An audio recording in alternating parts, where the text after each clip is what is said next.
에베소서 좀 지나가면 4장 13절이 있는데 거기에 우리가 좀 생각해야 될 말씀이 하나 있어요.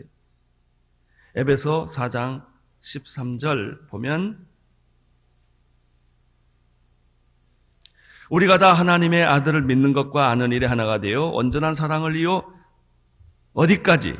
그리스도의 장성한 분량이 충만한 데까지 이르리니 이렇게 되어 있어요. 그리고 15절에 보면은 오직 사랑 안에서 참된 것을 하여 범사에 누구에게까지? 그에게까지 뭐한다? 잘한다. 잘한다라는 것은 성장이라고 그래요. 성숙은 성장을 필요로 해요. 성장하지 않으면 성숙해지지 않아요.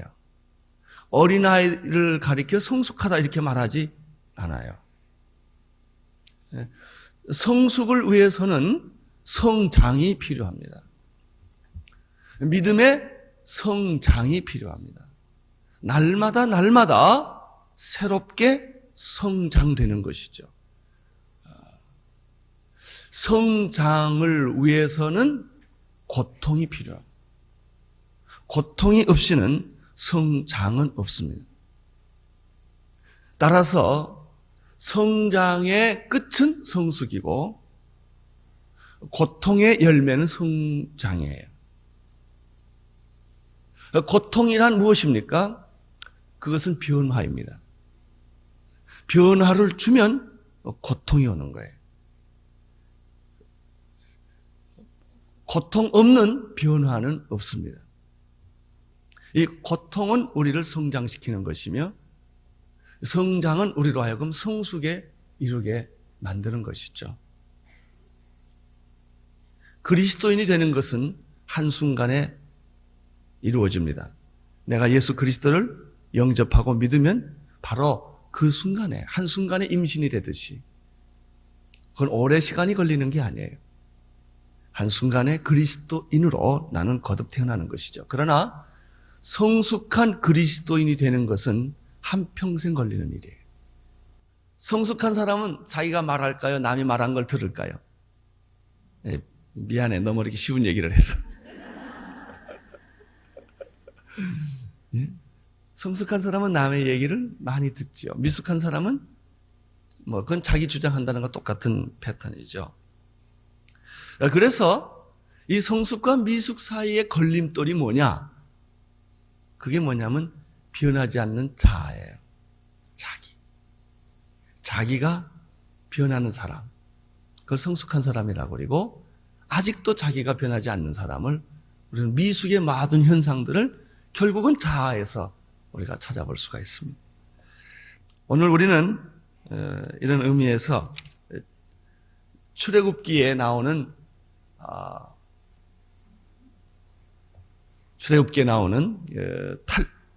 출애굽 사건을 모세를 중심으로 이 성숙의 과정을 한번 쭉 살펴보겠습니다. 근데 사실 고통 중에 있으면 죽을 것만 같잖아요. 참 힘들어요. 변하지 않는 자기의 모습을 보면 얼마나 힘든지 몰라요. 그렇죠? 그렇지만 그리스도를 생각하면 나도 모르는 사이에 그 고통을 다 이기고 있고 극복하고 있고 그리고 변하고 있다는 것이죠. 그래서 여러분들은 이 성숙의 과정에서 너무 자기 자신을 보지 마세요. 너무 자기 자신의 부족함, 연약함, 미숙함 이런 걸 보면 하루라도 살고 싶은 마음이 없어요. 그러나 그럼에도 불구하고 그런 미숙하고 연약하고 부족하지만 그리고 내게 많은 문제가 있지만 그리스도를 자꾸 바라보고 있으면 우선 힘이 나고 가능성이 생기고 기쁘고 즐거워지는 거예요. 여기서 우리가 정말 예수 체질이 돼야 된다고 하는 생각을 합니다. 어떤 사람들은요, 예수를 바라보면서도 그 변화된 자기를 보고 기뻐하지 않고 안 변화된 자기를 보고 자기를 또 괴롭히는 사람들이 있어요. 여러분, 내가 10개를 잘못했는데 한 2개 고쳤어요. 그러면 2개 고친 걸 감사하고 기뻐하고 누리는 게 좋을까요? 8개 안 고쳐진 걸 가지고 자기를 학대하고 괴롭히는 게 나을까요? 예. 여러분, 안 고쳐지고 변하지 않는 거는 가만 놔두세요. 여러분이 노력한다고 고쳐지지가 않아요. 그냥 놔두세요. 그리고 여러분이 하나님을 바라볼 수 있는 힘만 있다면 그게 축복이에요. 그 꽃동네에 가면 이런 말이 있대죠. 당신이 얻어먹을 수 있는 것만도 은총입니다. 당신이 얻어먹을 수 있는 것만도 그것은 은총이다. 그런 말을 한다고 그래요. 그래요. 내가 아무것도 할 수 없는, 그리고 그렇게 노력했지만 변하지 않는 나의 모습이라 할지라도, 오른편에 있는, 한편에 있는 또 하나의 강도라 할지라도 그리스도를 바라보고 손을 내밀고 나를 도와주십시오 라고 말할 수만 있다면 당신 안에는 기적이 일어난다는 거예요. 변화는 이미 시작된 것이고. 그러나 너무 욕심내지 마세요. A가 하루아침에 1m 80이 안 된다고요. 아이는 시간이 가면서 자라는 것처럼 우리가 그리스도만을 바라보는 것이 분명하다면 변할 것이다. 오늘 이 하나님의 말씀을 보면, 특별히 1절, 2절을 보면 이렇게 되어 있습니다. 내가 오늘날 명하는 모든 명령을 너희는 지켜 행하라. 그리하면 너희가 살고 번성하고 여호와께서 너희 열조에게 맹세하신 땅에 들어가서 그것을 얻으리라. 내 하나님 여호와께서 몇 년 동안? 40년 동안 너로 광야의 길을 걷게 하신 것을 뭐라고 그랬어요? 기억하라. 기억하라.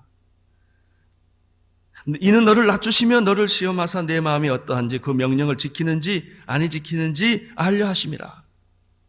여기서 우리가 이 성숙의 과제를 놓고 생각할 때 하나님께서 나에게 성숙을 원하시고 성숙을 위하여 광야라고 하는 고통의 현장에 집어넣으신 분은 누구라는 거예요?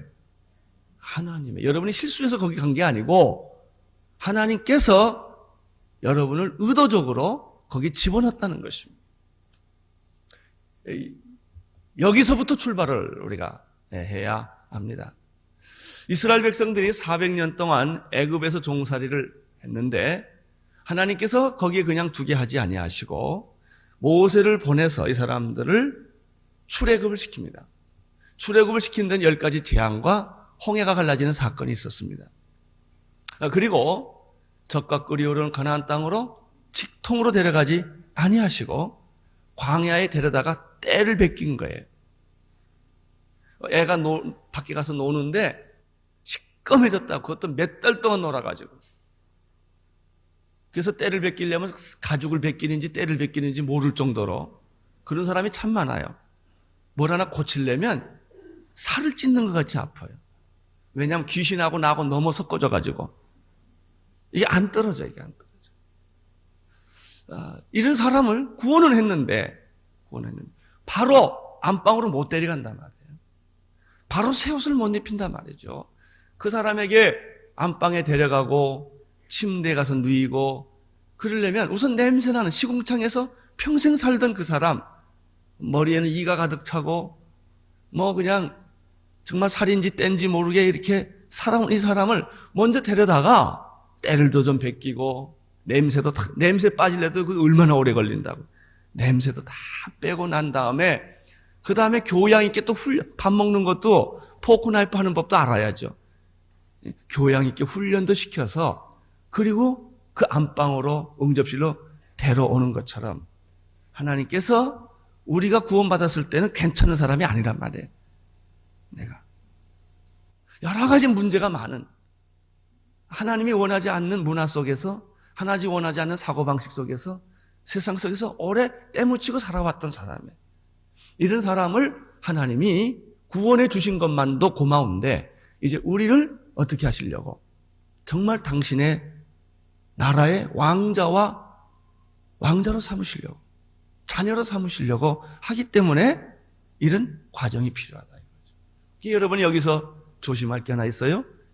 애굽 땅에서는 귀신 쫓아야 돼요. 그러나 광야에서는 귀신 쫓는 게 아니에요. 그것은 귀신 쫓는 문제가 아니에요. 이 애굽은 구원의 문제예요. 그러나 광야는 성숙의 문제예요. 그래서 우리가 어디에 있는지를 잘 알아야 된단 말이죠. 하나님은 지금 여러분들이 애굽 땅에 있는 것인지, 아직도 바로와 싸우는 영적 전쟁에 있는 것인지, 홍해를 아직 건넜는지 그래서 홍해를 뭐라고 설명하냐면 세례라고 설명하잖아요. 구원의 세례가 홍해예요. 홍해를 지나갈 때 세례받았다는 것이죠. 이 사람은 광야로 넘어왔을 때는 이미 구원받은 하나님의 자녀지만 아직도 이 사람은 세상 문화 속에 있지 하나님 문화 속에 없단 말이죠. 말하는 거나 생각하는 거나 움직이는 거나 이런 게 다 아직도 세상적이에요. 자, 여러분은 어떠세요? 아직도 세상적입니까? 그래도 하나님 나라에 좀 더 가깝습니까? 그건 여러분이 아시죠? 교회 생활을 오래 하다 보면 자꾸 이게 교회와 익숙해지게 되고 하나님과 익숙해지게 되고 성경적 사고방식과 익숙해져요. 무슨 사물을 볼 때, 돈을 하나 쓸 때 내가 어떤 방향에서 이걸 선택하냐. 이게 전부 연관됩니다. 어떤 사람은 전혀 신앙적인 아닌 방법으로 돈 쓰는 사람이 있어요. 근데 그 사람 또 돈도 뭐 가난한 사람 도와주고 다 하지요. 그렇지만 이게 달라요. 시간을 어떻게 쓰느냐, 돈을 어떻게 쓰느냐, 자녀 관리 어떻게 하느냐, 내 기업을 어떻게 하느냐, 이게 전부 이것과 연관되어 있어요. 그래서 오늘 이 신명기 8장 1절 2절에 보면은 이 40년 동안에 너로 광야의 길을 걷게 하신 분이 누구다? 하나님이다. 따라서 고통은 누가 허락했다? 하나님이 제한적으로 허락을 했다. 이게 욥입니다. 고통은 하나님이 허락해 주었다. 그 고통은 당신이 잘못한 거, 죄진 것도 아니고 하나님이 실수한 것도 아니에요. 그럼 당신이 겪는 고통은 뭐냐? 내 구조가 잘못된 것으로 말미암는 고통이다. 그러니까 이건 시스템이 잘못되어 있어요. 그래서 얻어지는 고통이지 당신이 무슨 악한 마음을 가졌거나 나쁜 동기를 가진 것이 절대 아니죠. 단지 하나님의 폼에 맞지 않기 때문에 그 하나님의 폼에 들어가려니까 어떤 건 깎아야 되고 어떤 건 포기해야 되고 어떤 건 잘라야 돼. 이거를 가리켜 하나님의 가지치기라고 그러는 거예요. 그게 요한복음 15장에 나오는 나는 포도나무에 너희는 뭐예요? 가지니. 네가 내 안에 붙어 있으면 많은 열매를 맺느니라. 그러나 하나님께서 뭐 열매를 맺지 못한 가지는 뭐예요? 찍어 버리겠다고 그랬어요. 근데 내가 이렇게 멀쩡하게 있는데 내 인생이 열매를 맺지 못하고 입만 무성하면 하나님이 쳐버리겠다는 거예요. 그거는 우리가 과수원에 농사를 짓는 사람들 보면 알아요. 농부가 과일을 좋은 과일을 맺기 위해서 그 발아한 과실을 다 욕심 있게 다 하지 않아요. 다 잘라버린다고. 하나님께서 무섭게 내 인생을 다루세요. 불필요한 것은 무섭게 잘라버려요. 당신의 인생에 있어서 암덩어리가 돈이다 그러면 돈을 탁 잘라버려요. 그럼 나는 어떻게 할까요? 하나님 웬일이십니까? 어떻게 내 돈을 다 가져가십니까? 근데 이상하게 이리 뜯기고 저리 뜯기고 안 돼 그게. 그러는 거예요. 네가 건강에 문제가 있다 그러면 건강을 탁 쳐버려요. 근데 죽이지는 않아. 이게 특징이에요. 돈 없어도 망하게는 안 해. 그것 때문에 고통을 겪게 만들어. 아주 고통스럽게. 사람마다 그게 다 달라요. 그래서 하나님은 정확하게 나를 관찰하시고 여지없이 잘라버려요.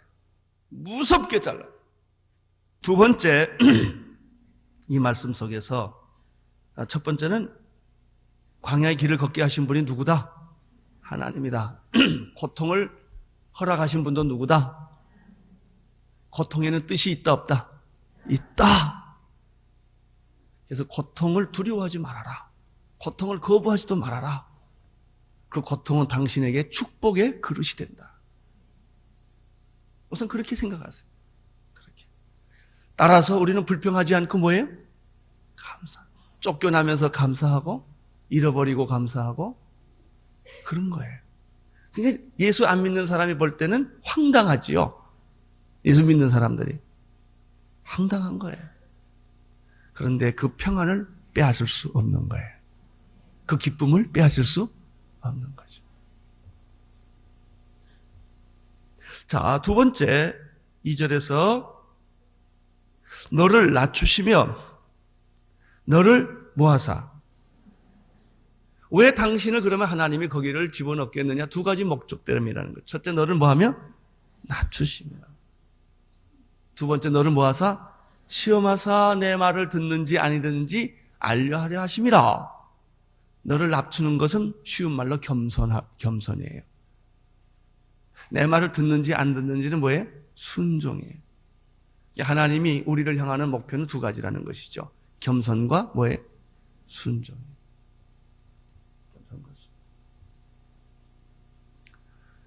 이거를 뒤집어 보십시다. 내가 겸손하고 순종하면 뭐가 사라진다? 예? 고난이 사라진다. 간단하잖아요. 하나님의 목표가 너를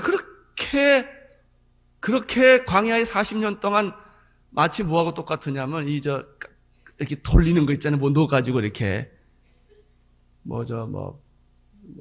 그렇게 할 때 돌리잖아. 이렇게 나를 거기다 집어넣고 하나님 뺑뺑 돌리는 거야. 이렇게. 목적이 뭐다? 두 가지가 있어요. 뭐예요? 겸손과 순종. 내가 정말 얼마나 겸손하냐? 얼마나 낮아질 수 있느냐? 여기 목적이 있다는 거예요. 두 번째는 뭐하냐? 내 말을 순종하느냐? 안 하느냐 있다는 거예요. 그러니까 쉬운 방법은 내가 빨리 뭐하면 겸손하면 내가 빨리 뭐하면 뭐가 없다? 불필요한 고난이 없다. 광야 학교 졸업을 빨리 한다 이런 얘기죠. 하나님의 목표는 나를 낮추시는 데 있어요.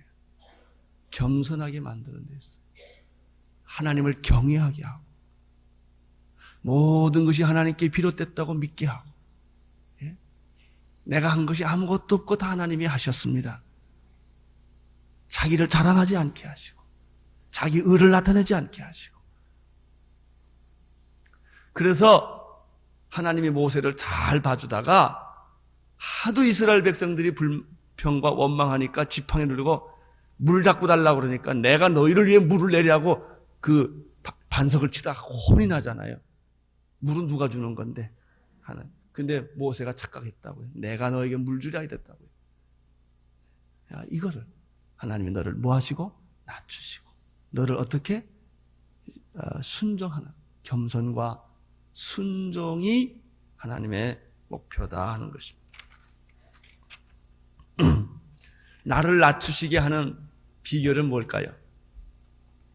고통이지.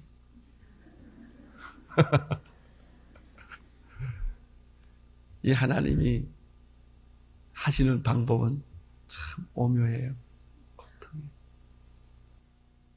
고통을 안 받는 비결 스스로 낮아지는 거예요.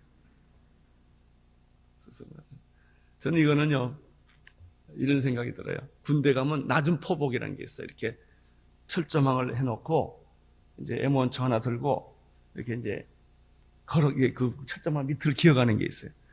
이제 형식은 어떻게 되어 있냐면 철조망 밑에 이제 총알이 날아간다. 머리 들면 너는 죽는다. 그러니까 머리를 딱 대고 일정한 거리를 하면 다 까지잖아요. 여기 발이하고.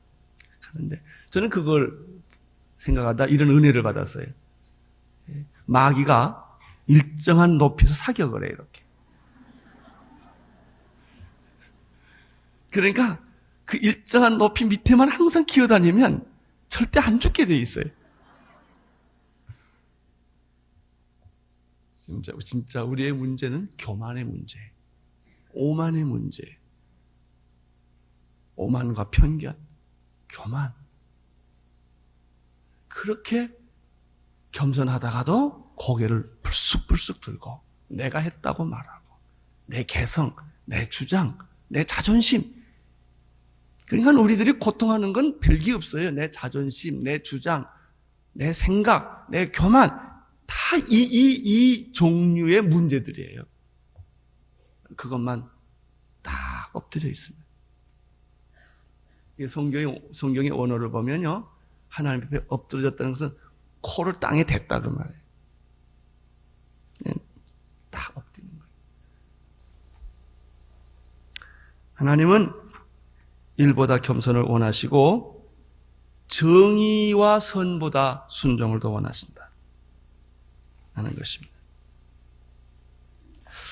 자, 조금만 더 보겠습니다. 또 한 가지 여기 우리가 좀 생각할 것이 있습니다. 4절, 이 40년 동안에 내 의복이 헤어지지 아니하였고 내 발이 부릅뜨지 아니하였느니라 그랬어요.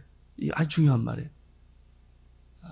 40년 동안 이스라엘 백성들이 그렇게 고생을 했지만 내 발이 부릅뜨지 않았고 내 의복이 헤어지지 아니했다는 사실. 다시 말씀하면 하나님께서는 여러분을 죽이지 않는다. 광야란 자기의 IQ와 자기의 의지와 자기의 노력이 통하지 않는 데가 광야입니다. 세상은 그게 통해요. 광야는 안 통해요. 광야는 누구만 봐야 돼요? 하나님만 바라봐야 돼요. 자기를 보거나 환경을 보거나 주변을 보면 죽게 되어 있습니다. 그것이 이 세상에 그리스도인이 살아야 할 원칙, 예수만 바라봐라.